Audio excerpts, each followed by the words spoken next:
നമസ്കാരം. കേരളത്തിലെ എല്ലാ പഞ്ചായത്തുകളിലെയും പ്രസിഡന്റുമാർ കഴിഞ്ഞ 5 വർഷത്തെ വികസന പ്രവർത്തനങ്ങൾ പങ്കുവയ്ക്കുകയാണ് കേരള വിഷൻ ന്യൂസിലൂടെ. തങ്ങളുടെ ഭരണകാലയളവിൽ പ്രാവർത്തികമാക്കിയ പദ്ധതികളുടെയും യാഥാർത്ഥ്യമാക്കിയ വികസന സ്വപ്നങ്ങളുടെയും ഭരണ മികവിൻ്റെയും എല്ലാം ഒരു വിലയിരുത്തൽ കൂടിയാണ് എൻ്റെ പഞ്ചായത്ത്.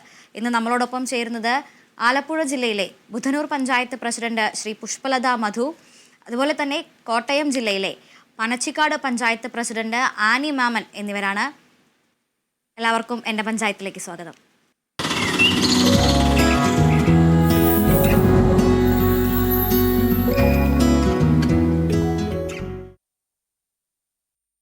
ആലപ്പുഴ ജില്ലയിലെ ബുധനൂരിലേക്കാണ് എൻ്റെ പഞ്ചായത്ത് ഇന്ന് ആദ്യം പോകുന്നത്. പഞ്ചായത്തിൻ്റെ വികസന പ്രവർത്തനങ്ങൾ പങ്കുവയ്ക്കാനായി പുഷ്പലത മധു നമ്മോടൊപ്പമുണ്ട്. നമസ്കാരം പുഷ്പലത. നമസ്കാരം, ഞാൻ ബുധനൂർ ഗ്രാമപഞ്ചായത്ത് പ്രസിഡന്റ് പുഷ്പലത മധു. ആലപ്പുഴയിലെ ബുധനൂർ പഞ്ചായത്ത് കഴിഞ്ഞ 5 വർഷത്തെ പ്രവർത്തനങ്ങൾ, ആ 5 വർഷക്കാലത്തെ പ്രവർത്തനങ്ങളെ ഈ ഒരു അവസരത്തിൽ എങ്ങനെയാണ് വിലയിരുത്തുന്നത്? കഴിഞ്ഞ 5 വർഷക്കാലം നമ്മളുടെ വികസന സ്വപ്നങ്ങളൊക്കെ തന്നെ സാക്ഷാത്കരിക്കാനായിട്ട് ഏകദേശം കഴിഞ്ഞു എന്നുള്ള ഒരു ചാരിതാർത്ഥ്യത്തോടെയാണ് ഈ പരിപാടിയിൽ പങ്കെടുത്തുകൊണ്ടിരിക്കുന്നത്. കാരണം നമ്മുടെ സർക്കാരിന്റെ ഏറ്റവും പ്രധാനപ്പെട്ട പദ്ധതിയായിരുന്നു ലൈഫ് ഭവന നിർമ്മാണ പദ്ധതി. PMAY ഉൾപ്പെടെ നമുക്കിപ്പോൾ 278 വീടുകൾ കൊടുക്കാൻ കഴിഞ്ഞു എന്നുള്ള അഭിമാനം ഇപ്പോൾ ഞങ്ങൾക്ക് എല്ലാവർക്കും തന്നെ ഉണ്ട്. ഒപ്പം തന്നെ നമ്മുടെ ഫണ്ട് ലഭ്യത അനുസരിച്ചുള്ള എല്ലാ വികസന പ്രവർത്തനം, പ്രത്യേകിച്ച് നമ്മൾ കാർഷിക മേഖലയിൽ ഊന്നിക്കൊണ്ട് സംയോജിത കൃഷിയാണ് ഏറ്റവും കൂടുതലായിട്ട് നമ്മൾ ചെയ്തുകൊണ്ടിരിക്കുന്നത്.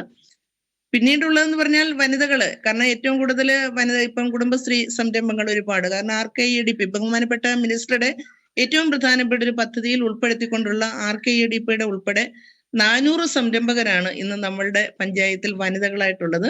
അവരെ പ്രോത്സാഹിപ്പിക്കുന്നതിന് ആവശ്യമായിട്ടുള്ള എല്ലാ സഹായവും ഇപ്പോൾ ഞങ്ങൾ ചെയ്തുകൊണ്ടിരിക്കുകയാണ്. കാരണം കുടുംബശ്രീ മുഖാന്തരം എന്ന് പറയുമ്പോൾ ഓരോ കുടുംബത്തിൽ നിന്ന് വരുന്ന സ്ത്രീകൾ പൂർണ്ണമായിട്ട് 240ഓളം കുടുംബശ്രീ യൂണിറ്റുകളാണ് ഞങ്ങൾക്കുള്ളത്.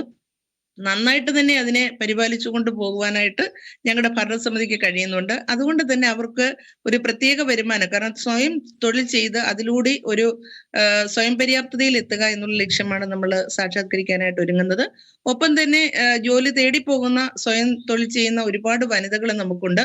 അവർക്ക് നമ്മൾ ഇരുചക്ര വാഹനം ഉൾപ്പെടെയുള്ള പദ്ധതികൾ ആസൂത്രണം ചെയ്തുകൊണ്ടിരിക്കുകയാണ്. അതിപ്പോ നമ്മൾ കുറേ അധികം കൊടുത്തു കഴിഞ്ഞു. ഇനി നമ്മൾ അതിന്റെ ഒരു പ്രോജക്റ്റ് കൂടി വെച്ചിട്ടുണ്ട്. അടുത്തെന്ന് പറഞ്ഞു കഴിഞ്ഞാൽ കഴിഞ്ഞ ടൈമിൽ തൊട്ട്, കഴിഞ്ഞ സർക്കാർ ഇരുന്ന ഘട്ടം തൊട്ട് കുട്ടമ്പേരൂർ 6 എന്ന് പറയുന്ന ഒരു വലിയ പദ്ധതി, കാരണം അതിന്റെ ഒരു പുനരുജ്ജീവനം നടത്തിയ പഞ്ചായത്താണ്. അത് 2 ആറുകളെ തമ്മിൽ ബന്ധിപ്പിച്ചുകൊണ്ട് പോകുന്ന ഒരു പഞ്ചായത്താണ്. അല്ല, 6ആണ്. പമ്പയാറും അച്ചൻകോവിലാറും. അതിന്റെ റെജുവിനേഷൻ കഴിഞ്ഞ പഞ്ചായത്ത് ഭരണസമിതിയുടെ കാലത്ത് നടത്തുകയുണ്ടായി. തൊഴിലുറപ്പ് തൊഴിലാളികളാണ് അതിന്റെ ഏറ്റവും നല്ല പങ്ക് വഹിച്ചത്. ഒപ്പം തന്നെ സംസ്ഥാന കേന്ദ്ര സർക്കാരുകളുടെ ഫണ്ട് ഉപയോഗിച്ചുകൊണ്ട് അതിന്റെ പുനരുജ്ജീവനം നമുക്ക് നന്നായിട്ട് നടത്താനായിട്ട് കഴിഞ്ഞു. അതിന്റെ ഒരു ഭാഗമായിട്ട് ഇപ്പോൾ അതിനോടനുബന്ധിച്ച് തന്നെ ഇപ്പോൾ ഞങ്ങൾ ഒരു പാർക്കിനുള്ള സ്ഥലം വാങ്ങിച്ച് പാർക്കിന്റെ പണികൾ ഇപ്പൊ നടന്നുകൊണ്ടിരിക്കുകയാണ്. ഈ ഭരണസമിതിയുടെ കാലയളവിൽ ഞങ്ങളുടെ പാർക്ക് യാഥാർത്ഥ്യമാകും എന്നുള്ള പ്രതീക്ഷ തന്നെയാണ്. ഏതായാലും അതിനുള്ള സംവിധാനങ്ങളെല്ലാം നടന്നുകൊണ്ടിരിക്കുന്നു. ഒപ്പം തന്നെ ബഹുമാനപ്പെട്ട സജി ചെറിയാൻ മിനിസ്റ്റർ ഞങ്ങളുടെ MLA കൂടിയാണ്. അദ്ദേഹം മാന്നാർ പൈതൃകം പദ്ധതിയിൽ ഉൾപ്പെടുത്തി ഈ 6ൽ കൂടിയുള്ള മറ്റ് പ്രവർത്തനങ്ങൾ കൂടി നടത്തുന്നുണ്ട്. അതുകൊണ്ട് തന്നെ ഞങ്ങൾക്ക് കുട്ടമ്പേരൂർ 6നെ കേന്ദ്രീകരിച്ചുകൊണ്ട് ഒരു ടൂറിസം ഹബ്ബാക്കി ഞങ്ങളുടെ പഞ്ചായത്തിനെ മാറ്റാൻ കഴിയും എന്നുള്ള നല്ല പ്രതീക്ഷയാണ്. അതിന്റെ അടിത്തറ എന്നുള്ള നിലയിലുള്ള എല്ലാ പ്രവർത്തനങ്ങളും ഞങ്ങൾ നടത്തിക്കൊണ്ടിരിക്കുകയാണ്. അതുകൊണ്ട് തന്നെ സർക്കാരിന്റെ ഭാവനയ്ക്കനുസരിച്ചുള്ള ഒരു ടൂറിസം ഡെവലപ്മെന്റ് തന്നെ ഞങ്ങൾ നന്നായിട്ട് ആലോചിച്ചുകൊണ്ടിരിക്കുകയാണ്. ഇപ്പോൾ തന്നെ സർക്കാർ കാരണം ആരോഗ്യ മേഖലയില് സർക്കാർ തീരുമാനിക്കുന്നതിന് 1 മാസം മുൻപ് തന്നെ ഞങ്ങളുടെ പഞ്ചായത്തില് 1000ഓളം സ്ത്രീകളെ ഞങ്ങള് ക്യാൻസറിന്റെ സ്ക്രീനിങ് ടെസ്റ്റുകളെല്ലാം നടത്തി. ഇപ്പോൾ ആമുഖത്തിൽ സൂചിപ്പിച്ചതുപോലെ തന്നെ സംയോജിത കൃഷി, കാർഷിക രംഗത്തെക്കുറിച്ച് വളരെ മികച്ച മുന്നേറ്റം ഉറപ്പാക്കിയിട്ടുള്ള ഒരു പഞ്ചായത്താണ് ബുധനൂർ പഞ്ചായത്ത്. ആമുഖത്തിൽ പറയുകയുണ്ടായതുപോലെ തന്നെ സംയോജിത കൃഷി രീതിയിലൂടെ തൊഴിലുറപ്പ് കൃഷിക്കാർക്ക് കൂടി തൊഴിൽ ദിനങ്ങൾ ഉറപ്പുവരുത്തുന്നതിലൂടെ വാഴകൃഷി അതുപോലെ തന്നെ പൂക്കൃഷിയിലടക്കം വലിയ വിജയം കൊയ്തിട്ടുള്ള ഒരു പഞ്ചായത്താണ്. അപ്പോൾ ആ കൃഷി രീതി എങ്ങനെയാണ് കൃത്യമായി നടപ്പാക്കുന്നത്? എത്ര ദിനങ്ങൾ നൽകാൻ സാധിക്കുന്നുണ്ട്? ഏതെല്ലാം ഇനങ്ങളാണ് ഇത്തരത്തിൽ കൃഷി ചെയ്ത് വിപണനം ചെയ്യുന്നത് എന്ന് വിശദമാക്കാമോ? തീർച്ചയായിട്ടും. ഞങ്ങൾ ആദ്യം തുടങ്ങിയെന്ന് പറഞ്ഞാൽ പച്ചക്കറി കൃഷിയാണ്. അതിനകത്തിൽ തന്നെ നമ്മുടെ തൊഴിലുറപ്പ് പദ്ധതി, നമ്മുടെ ഫണ്ട് ഉപയോഗിച്ച്, സർക്കാർ ഫണ്ട് ഉപയോഗിച്ച് ഉൽപാദന മേഖലയിൽ ശരിക്കും പറഞ്ഞാൽ ഞങ്ങൾക്ക് 30 ലക്ഷം രൂപ വെച്ചാൽ മതി, എങ്കിലും ഞങ്ങൾ 39 ലക്ഷം രൂപയാണ് അതിന് മാറ്റി വെച്ചിട്ടുള്ളത്. അത് വെച്ചുകൊണ്ട് നമ്മൾ പച്ചക്കറി കൃഷിയാണ് പ്രോത്സാഹിപ്പിക്കുന്നത്. അപ്പൊ അതിന്റെ അടിസ്ഥാന സൗകര്യങ്ങൾ ഉൾപ്പെടെ ചെയ്തുകൊണ്ട് ഗ്രൂപ്പ് ഫാമിങ്ങിലേക്ക് മാറി. ഗ്രൂപ്പ് ഫാം ചെയ്യുമ്പോൾ 5 പേരും 10 പേരും അടങ്ങുന്ന ഗ്രൂപ്പുകളാക്കി ഇവരെ മാറ്റിക്കൊണ്ട് ചീര, വെണ്ട, പയറ്, പാവല്, അതുപോലെ തന്നെ പടവലം ഉൾപ്പെടെയുള്ള വലിയൊരു കൃഷി സംരംഭത്തെ പ്രോത്സാഹിപ്പിക്കാൻ കഴിഞ്ഞു. ഒപ്പം തന്നെ നമ്മൾ എല്ലാ വീടുകളിലും പച്ചക്കറി കൃഷിയെ പ്രോത്സാഹിപ്പിക്കാൻ വേണ്ടി ഇവരെ ഉപയോഗിച്ചുകൊണ്ട് 25 ഇനം തൈകൾ എല്ലാ വീടുകളിലും കൊണ്ടുവന്ന് നട്ടുകൊടുക്കുന്ന ഒരു പദ്ധതി എടുത്തു. അതേപോലെ തന്നെ നമ്മൾ വാഴ കൃഷി, കാരണം ഏത്തവാഴ ഓണമാകുമ്പോൾ എല്ലാവർക്കും വാഴക്കുലയോട് താല്പര്യമാണല്ലോ, അതുകൊണ്ട് തന്നെ എല്ലാ വീടുകളിലും ഞങ്ങൾ വാഴ നട്ടുകൊടുക്കുന്ന സംരംഭം എടുത്തു. അതേപോലെ തന്നെ ഇവർക്ക് ഗ്രൂപ്പ് കൃഷിക്കുള്ള സൗകര്യം കൊടുത്തു. അതുകൊണ്ട് അവർക്ക് ഒരു അധിക വരുമാനം ഇതിൽ നിന്നെല്ലാം തൊഴിലുറപ്പ് പദ്ധതിയുടെ ഫണ്ട് വരുന്ന അല്ലെങ്കിൽ വരുമാനം കിട്ടുന്നതോടൊപ്പം ഇത് വിൽക്കുമ്പോൾ കിട്ടുന്ന നല്ലൊരു ബാക്കി വരുന്ന ആ പൈസ കൂടി ഇവർക്ക് ഉപയോഗിക്കാൻ തക്കവണ്ണത്തേക്ക് മാറ്റിയെടുക്കാൻ കഴിഞ്ഞു. 2021-22 ഞങ്ങൾ അധികാരത്തിൽ വരുമ്പോൾ ചെങ്ങന്നൂർ ബ്ലോക്ക് പഞ്ചായത്തിൽ ആദ്യമായിട്ട് പൂക്കൃഷി, ബന്ദിപ്പൂ കൃഷി ഞങ്ങളൊന്ന് പരീക്ഷണാർത്ഥമാണ് തുടങ്ങിയത്. പക്ഷെ അത് വലിയ വിജയമായിരുന്നു. ഒരു വാർഡിലേക്ക് തന്നെ 40,000 രൂപയോളം അവർക്ക് ലാഭം കിട്ടാനായിട്ട് കഴിഞ്ഞു. തൊഴിൽ കഴിഞ്ഞിട്ടുള്ള കാര്യമാണ് ഞാൻ സൂചിപ്പിച്ചത്. അങ്ങനെ നമ്മുടെ എല്ലാ വാർഡിലും. അതുകൊണ്ട് തന്നെ നമ്മുടെ പഞ്ചായത്തിലെ 1200 തൊഴിലാളികൾക്കും 100 ദിവസത്തെ പണി ഉറപ്പുവരുത്താനായിട്ട് നമുക്ക് കഴിയുന്നുണ്ട്. ഒപ്പം ദേശീയ ഗ്രാമീണ തൊഴിലുറപ്പ് പദ്ധതി ഫലപ്രദമായി എന്ന് പറഞ്ഞാൽ ചെങ്ങന്നൂർ സമൃദ്ധി പദ്ധതി വന്നതിലൂടെ, അതായത് മിനിസ്റ്ററുടെ ഒരു വലിയ പദ്ധതിയാണ്. നമ്മുടെ പാടശേഖരങ്ങൾക്ക് ആവശ്യമായ അടിസ്ഥാന സൗകര്യം എല്ലാം അതിൽ തരുന്നുണ്ട്. ഒപ്പം തന്നെ ദേശീയ ഗ്രാമീണ തൊഴിലുറപ്പ് പദ്ധതിയിലെ തൊഴിലാളികളെ ഉപയോഗിച്ചുകൊണ്ട് നമ്മുടെ ജലാശയങ്ങൾ, അതായത് തോടുകളെല്ലാം വൃത്തിയാക്കി നന്നായിട്ട് നമ്മളെ കൃഷിയെ പ്രോത്സാഹിപ്പിക്കുന്ന എല്ലാ കാര്യങ്ങളും നമുക്ക് ചെയ്യാനായിട്ട് കഴിഞ്ഞിട്ടുണ്ട്. തരിശു നിലമാണ് ഇപ്പോൾ ഈ പ്രാവശ്യം നമ്മൾ കുറെ നാളുകളായിട്ട് ചെയ്തുകൊണ്ടിരിക്കുന്ന പറഞ്ഞാൽ തരിശു കിടക്കുന്ന ഒരു ഭൂമി പോലും, ഒരു സെന്റ് ഭൂമി പോലും ബുധനൂർ പഞ്ചായത്തിൽ അങ്ങനെ മാറ്റിയിടാൻ കഴിയരുത് എന്നുള്ള ലക്ഷ്യത്തോടു കൂടി നമ്മൾ തരിശു നിലം കൃഷി ഏറ്റെടുക്കുന്നു. ഒപ്പം തന്നെ മിനിസ്റ്ററുടെ സഹായത്തോടു കൂടി മത്സ്യകൃഷി ഉൾപ്പെടെയുള്ള കാര്യങ്ങൾ നമ്മുടെ ആറ്റിൽ ആരംഭിച്ചിട്ടുണ്ട്. അതിന്റെ ഒരു പ്രോസസ്സ് കണ്ടിന്യൂ ചെയ്യണം എന്നുള്ളത്. മാലിന്യ നിർമ്മാർജ്ജനത്തിന്റെ രംഗത്തേക്ക് പോവുകയാണെങ്കിൽ ഏതൊരു പഞ്ചായത്തിനെ സംബന്ധിച്ചും ഇപ്പോൾ സർക്കാരിന്റെ ഹരിതകർമ്മസേന, അതുപോലെ തന്നെ ഹരിത കേരളം, ആർദ്ര കേരളം പദ്ധതികളൊക്കെ ഉള്ളതുകൊണ്ട് തന്നെ മാലിന്യ നിർമ്മാർജ്ജനം വലിയ രീതിയിൽ മികച്ച പ്രവർത്തനങ്ങൾ എല്ലാവരും കാഴ്ചവെക്കുന്ന ഒരു മേഖലയാണ്.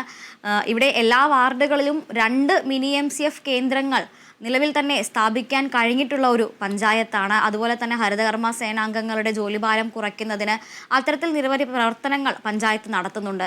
എങ്ങനെയാണ് ഇത് സാധ്യമാക്കുന്നത് എന്ന് വിശദീകരിക്കാമോ?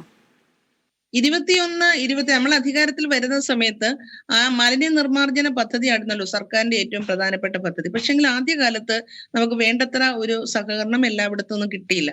പക്ഷെങ്കിൽ ജനങ്ങളെ ബോധവൽക്കരിച്ച് പ്ലാസ്റ്റിക് കത്തിച്ചു കഴിഞ്ഞാലുള്ള അതിനെക്കുറിച്ചുള്ള ഒരു അവയർനെസ്, ക്യാൻസർ വരാനുള്ള കാരണം അതാണ്. അത്തരത്തിലുള്ള കാര്യങ്ങൾ അവയർനെസ് നമ്മൾ നന്നായിട്ട് കൊടുക്കാനായിട്ട് വാർഡ് തലത്തിൽ നന്നായിട്ട് എല്ലാ രാഷ്ട്രീയ പാർട്ടികളെയും അതുപോലെ തന്നെ സന്നദ്ധ സംഘടന ഉൾപ്പെടെ കുടുംബശ്രീ, തൊഴിലുറപ്പ് ഉൾപ്പെടെയുള്ള എല്ലാവരെയും കൂട്ടിയോജിപ്പിച്ചുകൊണ്ടുള്ള പ്രവർത്തനം നടത്തിയത് കൊണ്ട് തന്നെ ഏറ്റവും നന്നായിട്ട് ഇപ്പൊ 100% നമുക്ക് യൂസർ ഫീ കളക്ഷനിലേക്ക് എത്തിക്കാൻ കഴിഞ്ഞു. എന്ന് പറഞ്ഞാൽ മുഴുവൻ വാർഡുകൾ, നമ്മുടെ മുഴുവൻ വീടുകളിൽ നിന്നും നമുക്ക് മാലിന്യം കളക്ട് ചെയ്യാൻ കഴിയുന്നു എന്നുള്ളതാണ്. പക്ഷെ ഇത് പറയുമ്പോൾ നമുക്കറിയാം ഞങ്ങളുടെ പഞ്ചായത്തിൽ 14 വാർഡാണുള്ളത്, 28 പേരാണ് വേണ്ടത്. ഇപ്പൊ 26 പേര്, 2 പേര് കൊഴിഞ്ഞുപോയി, 26 പേരാണ് ഇപ്പോൾ നമുക്കുള്ളത്. അവർക്ക് ആവശ്യമായിട്ടുള്ള, കാരണം പ്രത്യേകിച്ച് സ്ത്രീകളായതുകൊണ്ട് തന്നെ അധിക ഭാരം ചുമക്കുന്നവരാണ്. അതുകൊണ്ട് അവരെ സഹായിക്കുന്ന സമീപനമാണ് ഇപ്പോൾ പഞ്ചായത്ത് വിവിധ പദ്ധതികളിൽ കൂടി എടുത്തിട്ടുള്ളത്. പിന്നീട് നമുക്ക് കോളനികൾ ഒരുപാടായിട്ടുണ്ട്. കാരണം SC കോളനി എന്ന് പറയുന്നത് ശരിയല്ല, നഗറുകൾ ഇപ്പോൾ നമുക്കുണ്ട്. അപ്പൊ അതുകൊണ്ട് തന്നെ അവിടുത്തെയുള്ള മാലിന്യം സംസ്കരിക്കത്തക്ക രീതിയിൽ അത് എടുക്കാൻ വേണ്ടിയിട്ട് നമ്മൾ ബക്കറ്റ് ബിന്നുകൾ 1650 ബക്കറ്റ് ബിന്നുകൾ തന്നെ നമ്മൾ കൊടുത്തിട്ടുണ്ട്. പിന്നെ ബോട്ടിൽ ബൂത്ത് സ്ഥാപിച്ചിട്ടുണ്ട്. സ്കൂളുകളിൽ ഉൾപ്പെടെ ഇൻസിനേറ്റർ ഉണ്ട്. മെറ്റൽ ട്രോളി, കാരണം ഈ സ്ത്രീകള് ഇത്രയും ഈ ഭാരം ചുമന്നുകൊണ്ട് പോകാതിരിക്കാൻ വേണ്ടി മെറ്റൽ ട്രോളികൾ സ്ഥാപിച്ചിട്ടുണ്ട്. ഈ 2 MCF വീതമാണ്, മിനി MCF ആണ് നമ്മൾ ഇപ്പൊ ചെയ്തിട്ടുള്ളത്. അടുത്ത പ്രാവശ്യം നമ്മൾ ഒരെണ്ണം കൂടി കൊടുക്കും. കാരണം സ്ത്രീകളുടെ ഭാരം ലഘൂകരിക്കുക എന്നുള്ള ലക്ഷ്യമാണ്. ഒരു മാസം ഏകദേശം ഒരു 12,000 രൂപ വരെ ഇപ്പം അവർക്ക് ഒരാൾക്ക് കിട്ടാനുള്ള സാഹചര്യമുണ്ട്. ഇപ്പം വരെ നമ്മുടെ പഞ്ചായത്തിൽ 55 ലക്ഷത്തോളം യൂസർ ഫീ ഇനത്തിൽ തന്നെ പൈസ വന്നിട്ടുണ്ട്. പിന്നെ ചില സ്പോട്ടുകൾ നമ്മൾ കേന്ദ്രീകരിച്ചുകൊണ്ട് ഇപ്പൊ CCTV ഉൾപ്പെടെ വെക്കാനുള്ള കാര്യങ്ങളെല്ലാം ചെയ്തു. ഈ മാസം അത് സ്ഥാപിക്കും. ഏതായാലും മാലിന്യമുക്ത നവകേരളം എന്നുള്ള ക്യാമ്പയിൻ നന്നായിട്ട് കൊണ്ടുപോകാനായിട്ട് ഞങ്ങളുടെ പഞ്ചായത്ത് ശ്രമിച്ചുകൊണ്ടിരിക്കുകയാണ്. തീർച്ചയായിട്ടും അത് 100% ഫലപ്രാപ്തിയിലേക്ക് എത്തിക്കാനായിട്ട് കഴിയും. നമ്മൾ ആമുഖത്തിൽ സൂചിപ്പിക്കുകയുണ്ടായി, ആരോഗ്യരംഗത്ത് സർക്കാർ കൊണ്ടുവരുന്നതിന് മുൻപ് തന്നെ ക്യാൻസർ സ്ക്രീനിങ് പഞ്ചായത്തിൽ വളരെ ഫലപ്രദമായി തന്നെ നടപ്പാക്കാൻ സാധിച്ചു എന്ന്. അത്തരത്തിൽ സർക്കാർ ഇത്തരത്തിലൊരു പദ്ധതി ആവിഷ്കരിച്ച് അത് പഞ്ചായത്തുകളിലേക്ക് കൊണ്ടുവരുന്നതിന് മുൻപ് തന്നെ ഇത്തരത്തിൽ ആരോഗ്യരംഗത്ത്, അതും ക്യാൻസർ പോലൊരു രോഗത്തെക്കുറിച്ച് കൃത്യമായ അവബോധം സൃഷ്ടിക്കുന്നതിനായി പഞ്ചായത്ത് മുൻകൈയെടുത്ത് നടത്തിയ പ്രവർത്തനങ്ങൾ എന്തെല്ലാമായിരുന്നു? ഇന്ന് നമ്മൾ സമൂഹത്തിൽ നോക്കിക്കഴിഞ്ഞാൽ വളരെ വേദനയോടെ കാണാൻ കഴിയും. നമ്മുടെ ചുറ്റുവട്ടത്ത് തന്നെ നോക്കിക്കഴിഞ്ഞാൽ ഏറ്റവും കൂടുതൽ ക്യാൻസർ നേരിടുന്നത് സ്ത്രീകളാണ് എന്നുള്ളത് ഒരു പ്രത്യേകതയുണ്ട്. കാരണം ബ്രസ്റ്റ് ക്യാൻസറും ഗർഭാശയ ക്യാൻസർ ഉൾപ്പെടെയുള്ള ക്യാൻസറുകളുടെ എണ്ണം ക്രമാതീതമായി വർദ്ധിച്ചു വരുന്നു. അപ്പോൾ നമുക്ക് തന്നെ നമ്മൾ വിവിധ ക്ലാസ്സുകളിൽ കൂടി നമ്മൾ കേട്ടിട്ടുണ്ട്. കാരണം ഇത് തുടക്കത്തിൽ നമ്മൾ കണ്ടുപിടിച്ചാൽ തീർച്ചയായിട്ടും നമുക്കത് ക്യൂർ ചെയ്ത് മാറ്റാനായിട്ട് കഴിയുമെന്നുള്ളത്. അതിൽ ഞങ്ങളെ നല്ലപോലെ സഹായിച്ചെന്ന് പറഞ്ഞാൽ ഏറെ ബഹുമാന്യനായിട്ടുള്ള ബാലകൃഷ്ണ സാറിന്റെ രാജഗിരി ജിയോജിത്തും, അതോടൊപ്പം രാജഗിരി ജിയോജിത്തും കാർക്കിനോസ് എന്ന് പറയുന്ന സംഘടനയും കൂടിയാണ് നമ്മുടെ സംസ്ഥാനത്താകെ 3 പഞ്ചായത്താണ് അവരെ കേന്ദ്രീകരിച്ചെടുത്തത്. അതിലൊന്ന് അഭിമാനത്തോടെ പറയുന്ന ബുധനൂർ ഗ്രാമപഞ്ചായത്താണ്. ഞങ്ങളുടെ പഞ്ചായത്തിലെ 1000-ഓളം സ്ത്രീകളെ, കാരണം അത് കെറ്റാനം സെന്റ് ഗ്രിഗോറിയസ് ഹോസ്പിറ്റലിന്റെ അവിടുത്തെ ഉദ്യോഗസ്ഥരും, അതായത് നഴ്സിംഗ് ഡോക്ടർമാര്, നഴ്സുമാർ ഉൾപ്പെടെയുള്ള ഒരു സംഘമാണ് വിവിധ ദിവസങ്ങളായിട്ട് വന്നിട്ട് ഈ സ്ക്രീനിങ് നടത്തിയിട്ടുള്ളത്.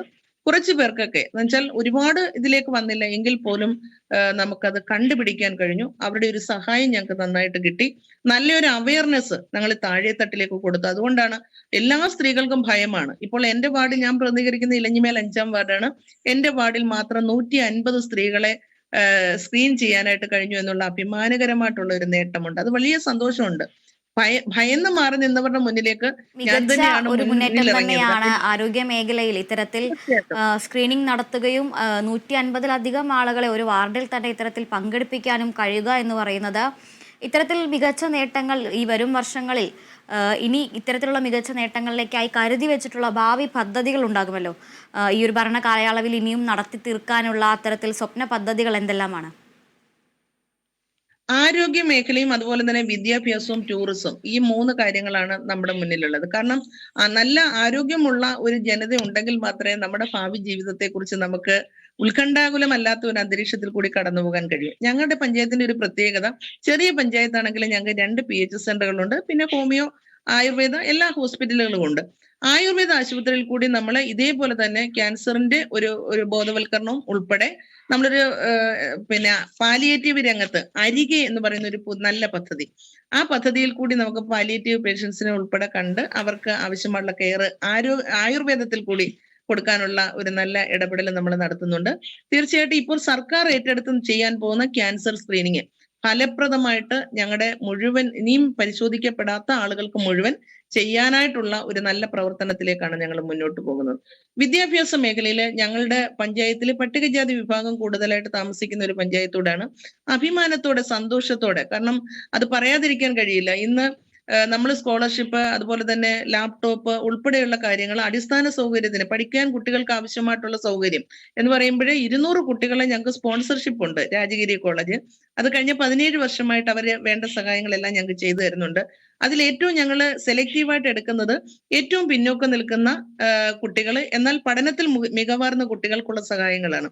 പക്ഷെ ഇപ്പൊ നമ്മൾ സ്കോളർഷിപ്പിന് വേണ്ടിയിട്ടുള്ള അപേക്ഷ ക്ഷണിച്ചപ്പോഴ് വലിയ സന്തോഷം. കാരണം SC വിഭാഗത്തിൽപ്പെടുന്ന കുട്ടികൾക്കാണ് ഏറ്റവും കൂടുതൽ പ്രൊഫഷണൽ വിദ്യാർത്ഥികളായിട്ട് മാറിക്കൊണ്ടിരിക്കുന്നത്. അത് വളരെ സന്തോഷമാണ്. തീർച്ചയായിട്ടും വരും വർഷങ്ങളിൽ അവരുടെ പഠനത്തിന്, അവരുടെ പഠന മികവിന് വേണ്ടിയിട്ട് ആവശ്യമുള്ള കാര്യങ്ങൾ ചെയ്യണം എന്നുള്ള ആലോചനയാണെല്ലാണ് ഭരണസമിതി. തീർച്ചയായിട്ടും അത്തരത്തിൽ അവരെ പ്രോത്സാഹിപ്പിച്ച് വിദ്യാഭ്യാസ മേഖലയിൽ നല്ലൊരു മുന്നേറ്റം ഞങ്ങളുടെ പഞ്ചായത്തിന് ഉണ്ടാക്കാനുള്ള ശ്രമമാണ്. പ്രത്യേകിച്ച് നിയമസഭയിൽ ഞങ്ങളുടെ ശങ്കരനാരായണൻ തമ്പി സാർ എന്ന് വെച്ചാൽ നമ്മുടെ ആദ്യത്തെ നിയമസഭാ സ്പീക്കർ ശങ്കരനാരായണൻ തമ്പി സാറിന്റെ സ്ഥലം കൂടിയാണ്. വിവിധങ്ങളായിട്ടുള്ള എന്താ പറയുക, കൊട്ടാരം, എണ്ണക്കാട് കൊട്ടാരം, ഗ്രാമത്തിൽ കൊട്ടാരം ഉൾപ്പെടെയുള്ള പിന്നെ കുന്നത്തൂർ കുളങ്ങര പള്ളിവിളക്ക് ഉൾപ്പെടെ വിവിധങ്ങളായിട്ടുള്ള പൈതൃകം നിലനിൽക്കുന്ന ഒരു പഞ്ചായത്തോടാണ്. തീർച്ചയായിട്ടും ഞങ്ങൾക്ക് ആ മേഖലയിൽ നല്ലൊരു മാറ്റം ഉണ്ടാക്കാൻ കഴിയും. പിന്നെ ഞാൻ ടൂറിസത്തിന്റെയാണ് എന്തായാലും ഈ പ്രധാനമായിട്ടും നമുക്ക് നന്നായിട്ട് മേഖലകളിലെല്ലാം തന്നെ ഈ മുൻകാലങ്ങളിലെ പോലെ തന്നെ ഈ പറയുന്ന മേഖലകളിലെല്ലാം കൃത്യമായ വികസന പ്രവർത്തനങ്ങൾ നടത്താൻ സാധിക്കട്ടെ. ഈ സ്വപ്ന പദ്ധതികളെല്ലാം തന്നെ യാഥാർത്ഥ്യമാകട്ടെ എന്ന് ആശംസിക്കുന്നു. നന്ദി.